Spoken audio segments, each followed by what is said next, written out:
గురూపదేశ రత్నమాల రెండవ భాగం తత్వానుసంధానం. ఉపదేశం జ్ఞానార్జన. విక్షిప్త చిత్తులైన భక్తుల మనస్సు బహిర్ముఖం కాకుండా అంతర్ముఖమై ఉండటానికి ఆత్మలో సదా నెలకొన్న సద్గురుని ఉపదేశ వాక్యాలే అత్యంత ఉత్తమమైన మార్గమని స్తుతించు. శివుడే సద్గురు రూపం దాల్చి భక్తులకు అనుగ్రహ వీక్షణాలనే వచనాలతో చెప్పక చెప్పినా అది నీవే అనగా తత్వమసి అనే ఉపదేశ వాక్యాన్ని గుర్చి హృదయంలో విచారిస్తేనే కానీ జ్ఞానం కలగదు. ప్రాణానికి ప్రాణమై హృదయంలో సదా నేను నేను అనే సహజ స్ఫురణ ఉంది.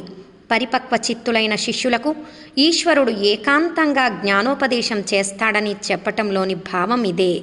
వివరణ: శ్రీ భగవాన్ రచించిన గ్రంథం శ్రీ రమణోపదేశ మంజరిలోని ఉపదేశ ప్రకరణంలో కొందరు మహానుభావులు గురువును ఆశ్రయించకుండానే ఆత్మసిద్ధిని పొందారే, అది ఎట్లాగా, దానికి కారణమేమిటి అన్న ప్రశ్నకి వారు పరిపక్వ జీవులు, వారిలోనున్న ఈశ్వరుడే వెలుగునకు వెలుగై ఆత్మజ్ఞానాన్నిస్తాడు, అది నిజమే అని సమాధానం ఇచ్చారు.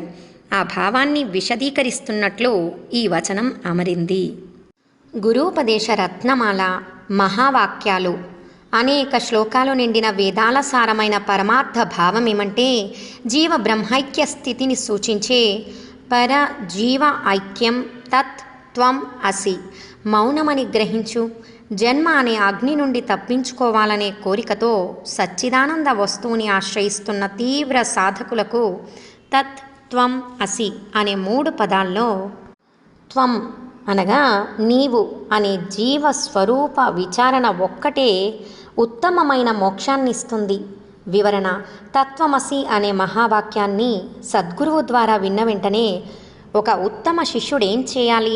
దానికి సమాధానం శ్రీ రమణుల గ్రంథం ఉన్నది 40లోని 32వ పద్యభావాన్ని ఇక్కడ జ్ఞాపకం చేసుకోవాలి. అది నీవు అని వినగానే ఏది నేను అంటే నేనెవరు అన్న ప్రశ్న ఉదయించాలి. అదే శిష్యుని వృత్తి అవ్వాలి. ఈ ప్రకారం ఉత్తమ శిష్యుని ఆత్మాన్వేషణకు పురికొల్పటమే ఆ మహావాక్య ఉద్దేశం.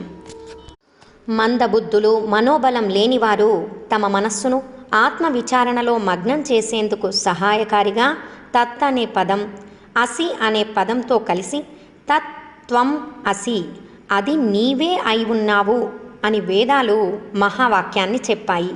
తత్ అసి అనే 2 పదాలలోని భావాన్ని నిజంగా తెలుసుకోవాలంటే త్వం అనే పదం యొక్క అర్థాన్ని, అది ఏది అని తనలో తాను విచారించటం ఒక్కటే మార్గం.